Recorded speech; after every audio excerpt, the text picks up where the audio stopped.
Welcome to my favorite segment where you get to lead the conversation as we put a question to you about so many things developing within the polity. And today we're talking about something that I believe everyone can relate to.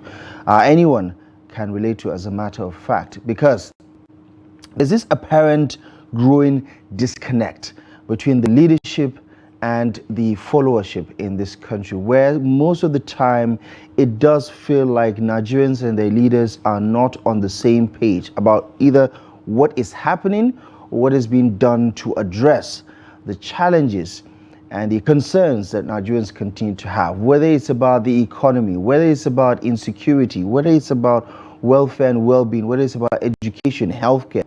Do you get the sense that Nigerians and their leaders, or the leadership generally, are on the same page? Whether it's the president, whether it's the governors, whether it's the ministers, House of Representative members, senators, do you get the sense that you and your representatives, your governor, are on the same page in terms of what is actually happening on the ground, right? Because we are supposed to have a functional democracy, and basically the idea about democracy is the manifestation of the will of the people. That is essentially what democracy is, and that's why we go to the ballot, because there the will of the people prevails, and they give you the mandate to now bring their yearnings and aspirations to life through a manifesto or government policy or program. But is that what Nigerians are getting today? Let's have a conversation about this one. If you have the phone lines already, feel free to join the conversation. If not, the numbers will be shown on your TV screen, and you can do well to be a part of this conversation. Do you feel like Nigerians and their leaders are on the same page? Because the narrative is quite skewed, right? Because sometimes you hear government officials, whether at federal or state, talk about how we're out of the woods, like, singing Uhuru and basically saying, we've done this, we've done that, and the people are scratching their heads and wondering, like, can't they see what we're going through, what is actually happening on the ground, whether it's regarding poverty, whether it's regarding youth unemployment, or what's happening with the healthcare sector, or what's happening with the power sector, because there are two competing parallel narratives. And that's where this whole conversation is piggybacking on. So let's have a conversation about this one. Do you feel the Nigerians and their leaders are on the same page? Which is quite important. I believe we have a Tony Eze join the conversation from Makurdi. Mr. Tony, good morning. Good morning, my brother. Good to hear from you again. How are you doing this morning? I'm fine. Go ahead. Okay, here, by God's grace. Go ahead, please. Okay. You see, the truth of the matter is that the democracy we claim that we are practicing in this country is just a propaganda democracy. And I'll move with illustration. If it is a real democracy that we are practicing, at least those in the House of Rep supposed to visit the people that they are representing at least once in 4 years to narrate for them the achievement or what they are doing there for their own interest. But none of them, they are doing it. Secondly, governors. How many times have governors called the stakeholder in their state to narrate to them what and what he is doing? And as a matter of fact, it's only just very few governors are working in this country, honestly. Otherwise, others they are just on their feet as people that have gone to market to purchase something. They are there for their own selfish interest. So democracy that we are practicing in Nigeria is not real democracy. If it is real democracy, election is coming on. You will see so many of them trooping for the people that will vote them. But they are not doing that because some of them know that whether they visit or they no visit, they will find their way out on the election day. And that's the simple truth. Yeah. And all these things lie down on the INEC that we are having. The truth of the matter is that people are still saying that INEC is not giving them the truthful something they need from INEC. And to start that, I think electoral reform should be kicking on now, that they will connect the stakeholders to contribute on what and what, how our electoral system should be should be prepared. Otherwise, those politicians, as we are claiming that we are practicing democracy, they are just there for their own. Yeah. Good morning. Good morning, Tony. Thank you so much as always. I never have any cause to actually disagree with any of Tony's points, not just today, but any other time in the past when he has made a contribution. And three things that I pick out from that is the structural deficit that we have with our leadership system. You see it in other developed climes that we like to draw parallels or comparison with, whether it's America or the United Kingdom, or let's just stick with these two. One is our former colonizer. The other one is basically what we're trying to copy in terms of the system, the presidential system of government. There's a system where there is always an interface, right, between the leaders and the electorate. They're called town halls. Do we actually see them play out here in Nigeria? But before we, double down on that, let's speak to someone who is also a heavy contributor in this part of the program. Mr. Ade has joined the conversation from London. Mr. Ade, good morning. Thank you as always for calling in. Good morning, my brother. How are you today? Fine, thank you. How are you doing? We're fine. We have a bank holiday. Which we call public holiday in Nigeria. Exactly. Thank you so much for calling in. So, yeah. We are not on the same, the leaders, Nigerians, we are not on the same page with our leaders. Because the way we think and the way they think is totally different. Because if we are on the same page, they will understand the plight of the people, the suffering of the people, the need of the people. But because they are in another level, so the common people are below. So they don't reason the way others reason. So we are not on the same page at all. That's why what is happening, like the first caller said. So it is time that the leaders started to listen to the people they lead. Right. Because otherwise, we'll be working. A friend of mine went to India, and when he came back, he called me and said, Indian country, they are poor, but they are not hungry. Nigeria is rich, they are hungry. You can see the difference. So, because the money is in Nigeria, we have the money, but it's not circulating.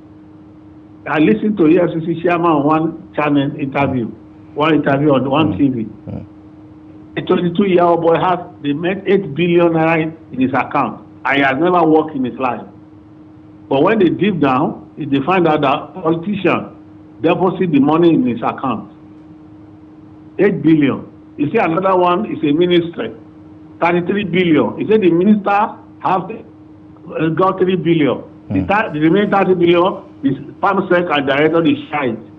Live on TV was telling everybody. I watched it yesterday. You see, on TVC. So you can imagine what country are we? When 33 point something billion was missing, and the share minister 3 point something billion, the remaining 30 billion belong to director power, civil servants. They are the most corrupt in Nigeria because they understand the system. They are permanent staff. Right. Politicians, they are the ones teaching politicians to steal the money, and nothing's happening. If one person can have 753 housing in Nigeria, I mean, I don't blame Emefiele. What about the minister of FCT that allocated that land to him there?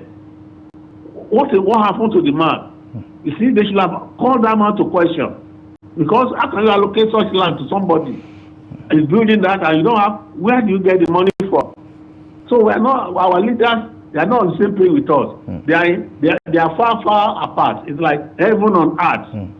You see, that's why. And when they get the money, what are they using the money for? They come here for treatment. They sick. They come to take care of their health. Nobody can spend the money. They can't even finish the money for life. So that whatever you think of human beings, think of other poor people that you can consider and help. That's how you can make your heaven. God bless Nigeria. Amen to that, Ade. Thank you so much. Enjoy your bank holiday as always, Ade. A good voice to add in this grand conversation about what is actually wrong with the system. And you know what? Another great point to say the least. This dysfunctional relationship that we have with our leaders, it's almost as if we're not speaking the same language, if I'm being honest, right? And also, at best, just like Tony was suggesting, When it's campaign, we see eye to eye on so many issues. Or all of a sudden, they can see the bad roads, they can see the problems with the education sector, they can see the problem with healthcare, they can see the problem with workers not being well enumerated or remunerated, right? But as soon as they get into office, you get to feel like all of these problems that they're all too familiar with no longer exist. So that begs the question, are we ever on the same page with them? Do we have another caller on the line? Hello, good morning. Good morning, Abdullahi. You are speaking with Shatima Yakudima. How is Maiduguri this morning, Shatima? Maiduguri, Alhamdulillah. Abdullah, Maiduguri is cool. Good to hear that. Go ahead, please. Abdullahi, sincerely speaking, we are far to say we are in the same page with our leaders. Due to following reasons. You see, nowadays, they say we are in democratic society, which we agree. We practically see we have two houses, Senate and the Rep, and we see that we have just an elected president. We have governors in various states and state of assemblies. But the reality remains as it is. The truth of the matter is all these people come into power through political party, a political party without manifesto. So how can a citizen be on the same page with the leaders? Because they just come into power without manifesto. It's hardly for you to understand what are they promising for you to do for the country. So that's the problem that we are just facing. They come as a tradition. We all know that we are liking water, potable water, drinking water. We don't have a good education. We don't have sound health providers. You see sound health services. So we build on expectation on that. That's the thing that they just rectify. But the issue is by the time they get themselves into corridor of power, they turn back. They are doing something else. All what is happening now, you will surprise. They are playing a game with security. But I cannot condemn them all. But we have some good ones among them. And being at the same page with our leaders, it will take time. We have to modify, or we have to make a sanitation on our politics, system of politics. The way we are voting, the way we have been so follow to these our leaders who they did not even care for us. We have to change the game. All Nigerians we have to wake up. As I'm always saying, we have to do away with money politics. That's the only way we can be on the same page with with our leaders. And we are expecting INEC to do some sanity at the pace of the political parties. Any party that doesn't have manifesto, that party did not suppose even to get a register, talk less of asking candidate to stand on campaign or on just any political seat in this country. We just have to make sure that we do away with that music campaign. So let people come out and make open promises to just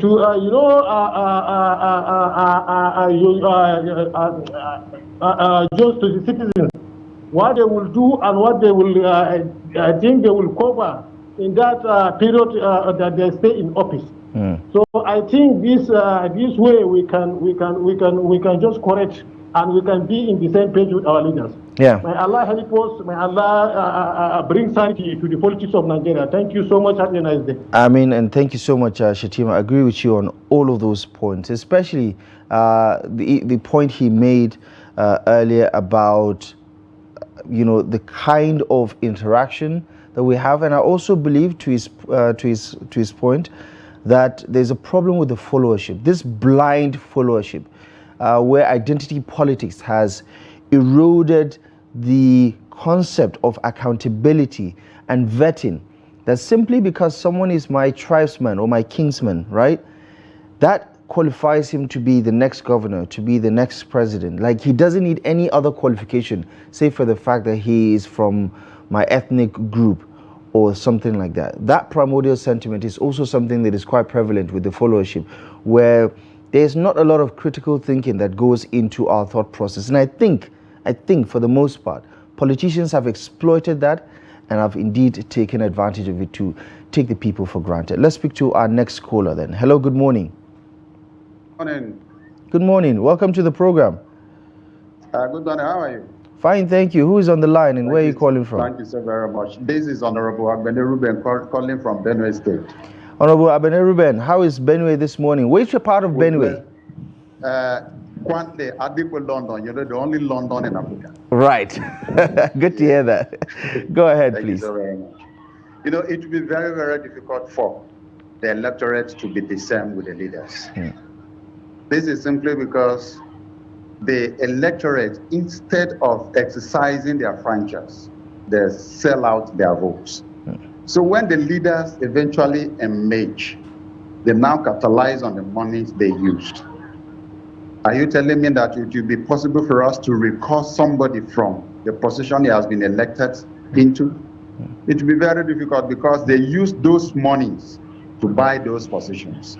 But if willingly, without any alteration of anything from the leaders, and the electorate decided to give their mandate to anybody, you know, they can vote out at any time. Now everybody is crying. Let's wait and see the next turn. When it comes to politicking, instead of electing those that will look for the interest, work for the interest of the people, they will now bring money, and people will follow them because of the said money. And that is where we are getting it wrong. If the electorate now decided that, okay, this is what we want, and they vote willingly, like in the case of Benue State now, when the Reverend Father came, very many people told him that you did not have money, we want to vote for you. They willingly voted for him, instead of using money to campaign. Those that used money, they lost out. In Benue State, people decided that, okay, this time, this is what we wanted.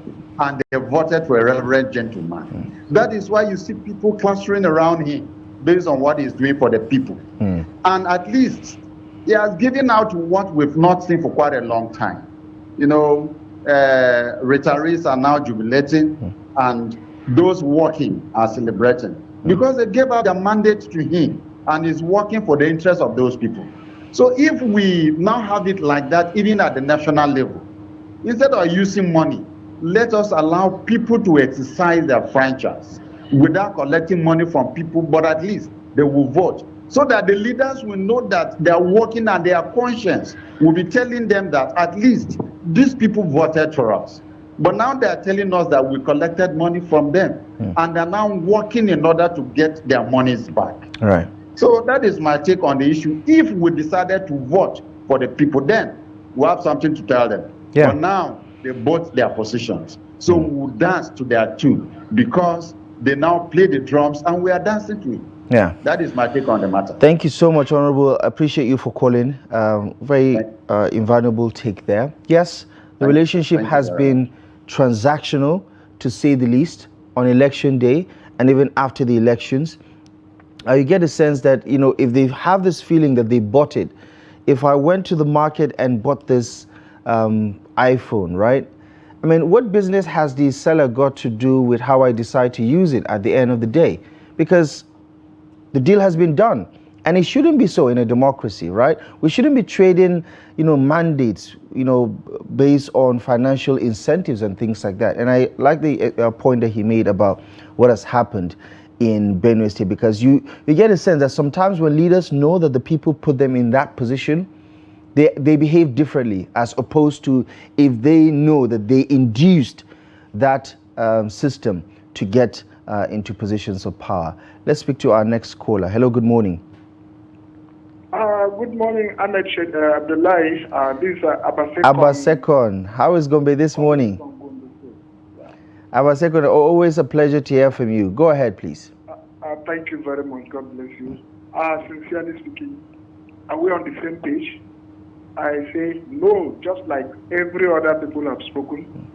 And sincerely speaking, I want to appreciate Shetima. He's always speaking my mind, always touching. That is why each time I hear him call, I don't call again. But I just want to add one or two things based on what he has said. Now, based on what he has said, you see, they always deceive us. They'll bring music and they'll be dancing. Is that the problem of Nigeria?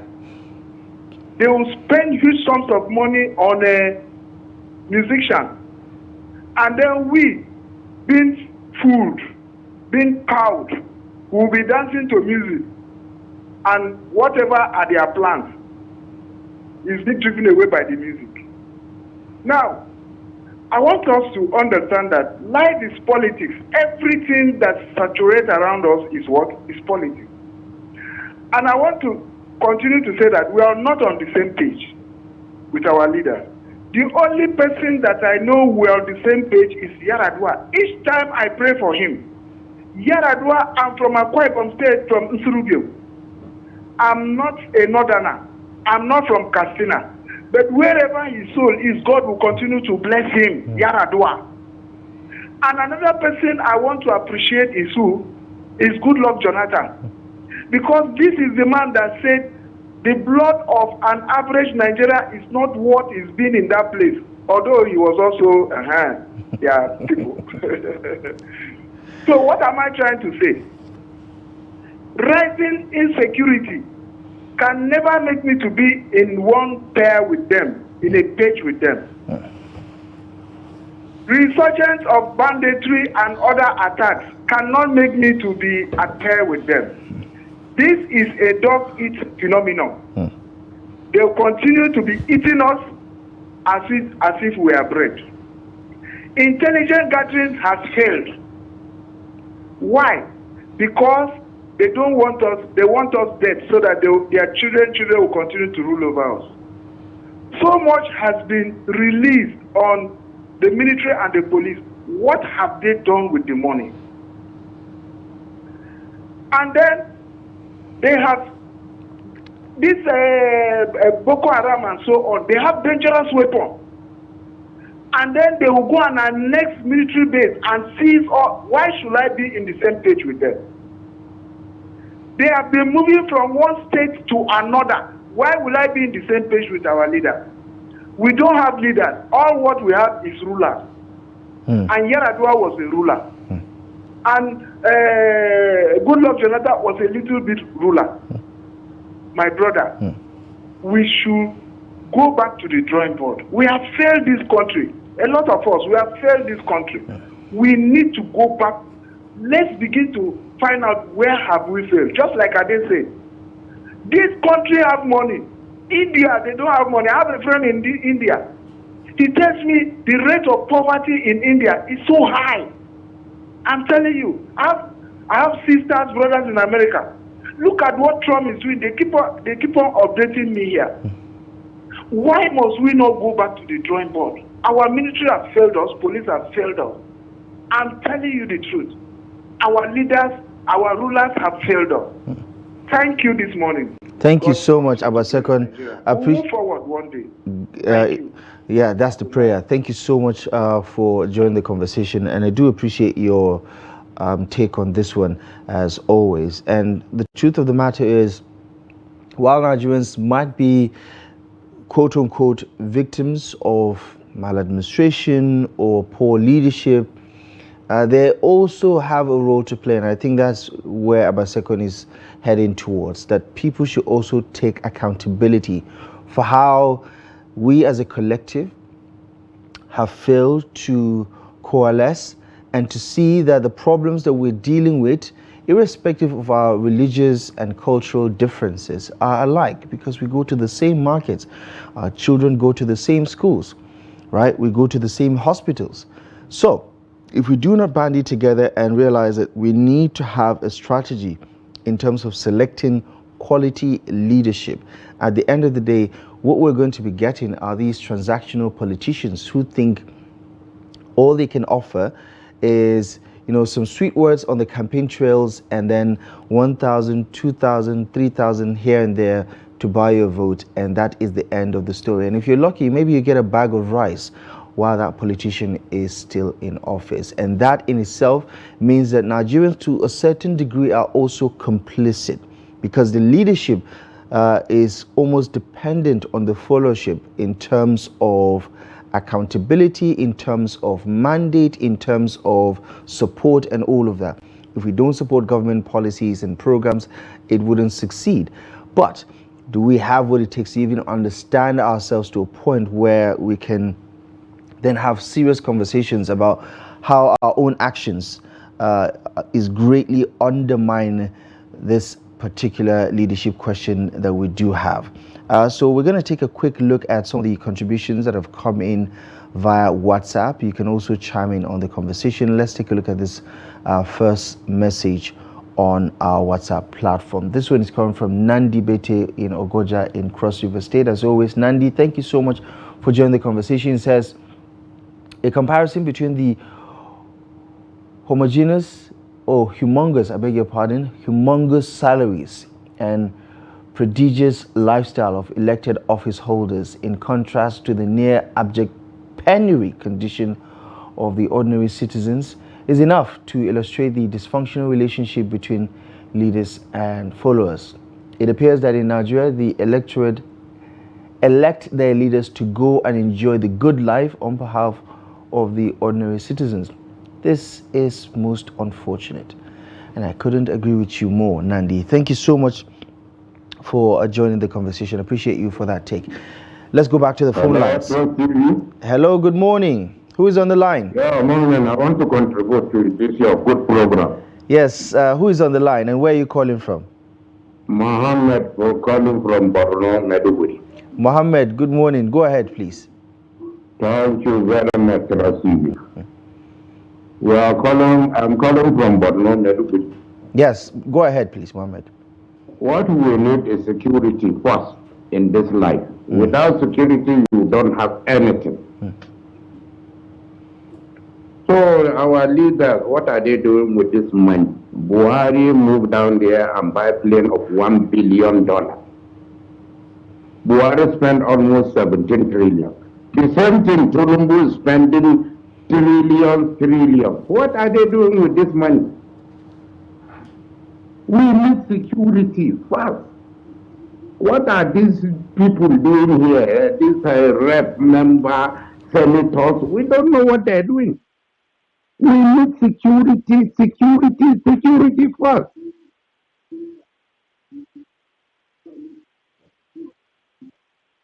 So that's the biggest problem. You see, Ade that calling from London. I know him at Kano. He brought investment to Kano, but everything collapses. He has to go back to London. Business is not moving. Nothing is moving in this country. Nothing, these politicians since 1999 till date. Nothing. Well, they are just destroying, looting. They don't bloody care. So God bless Federal Republic of Nigeria. And expose these looters, destroyers. Amen to that. Amen to that, Mohammed. Thank you so much. I do appreciate your passion. Painful. Yeah. Thank you so much for joining the conversation. Listen, there are some Nigerians, right? People like Mohammed, for instance, who have seen the somewhat good days and what good leadership, looked like in the past before. But have seen that high quality leadership derail or perhaps become eroded because of the monetization, so to say, of the entire process itself, especially our electioneering system. And that has left much to be desired. Our politics has become a money-back politics. And alluding to what Ade was saying earlier, you go to all of these other clubs, while money is still very significant in terms of influence, that is not the selling point. It's not about who has the most money to spend in the campaigns or on election day that wins the election. It's the person usually with the best ideas that are, being either agreed to by the voters or that people can resonate with. And that usually gets you the mandate at the end of the day. Let's go back to our WhatsApp page now to take a look at the next message. Ibrahim Ahmed from Yola joins the conversation. He says, citizens should rise up and change the constitutional provision that allow politicians to defect shamelessly. Any politician who defects should automatically lose his seat, as is done in Ghana. This is the solution to this political shenanigans, period. And I couldn't agree more, with this particular take. Look at what has been happening over the past couple of weeks and months. It's quite shameful. Whether you're an APC or PDP person, whether you're a beneficiary of this or someone who has lost out, there's something immoral about these defections, right? When a party wins an election and then that party loses that seat, not because of another election that has defeated it, no, but because the man in that particular seat decided to carry that mandate to a different platform or to work with a different platform now who lost out in the election. Because think about it this way, if PDP and APC go to an election and APC wins the election, and then the governor carries that mandate that belongs to the APC administration. Not that the party is in charge of running the affairs, but people voted for you on that platform, and you then carry that power, that mandate, that privilege to the other party. There's something just inherently wrong in that whole practice that our constitution still allows to happen in such a very disregarded manner. But back to our WhatsApp page, let's take a look at this next message. It's Israel, I believe, is joining the conversation. It says, our fourth republic is just 26 years. We are not on the same page with our leaders due to fundamental forces, fundamental force, religion, and imperial force leveraged by our leaders to perpetuate their stay in power. The citizens need to understand how to run their economy, or else we will continuously be living in turmoil. Listen, another fantastic contribution there. And I just want to make this final point before we wrap things up, because we're completely out of time, is that you go to some climes, right? Whether it's Labour supporters or conservative Tory supporters, or you go to the United States, where we love to draw comparisons, Republicans and Democrats, you realize that if someone says you're a Republican, you're ultra conservative, you're very much a religious person, that's what you find on the Republican side. You pretty much know their position on taxation, you pretty much know their position on foreign affairs, you pretty much know their position on immigration, for instance. When you're on the Democrat side, you know how liberal they can be. They're pretty much open-minded about a variety of things, especially social issues, right? You know where they stand when it comes to immigration. You know where they stand when it comes to economy, when it comes to social programs. You go to the United Kingdom also, when it comes to Labour, you pretty much know their tenets. You can identify them, not just the politicians, but even followers. They're lifelong Labour voters, people who have voted Labour for the past 50 years, people who have voted Democrats for the past 50 years, and who till tomorrow will still probably vote Democrats or Republicans, whatever the case may be. But in Nigeria, what is the difference between an APC supporter and a PDP supporter ideologically? We always talk about the politicians lacking ideology, but what about the supporters? What about us Nigerians? What is our value system like when it comes to political exercise? That is something that we need to take as a food for thought, and I believe it will lead us down the path of holding ourselves pretty much accountable for our actions or inactions. Well, that is all the time we have for Daybreak Interactive this morning. Thank you so much for the contributions. They have been more than wonderful. I appreciate you for taking part.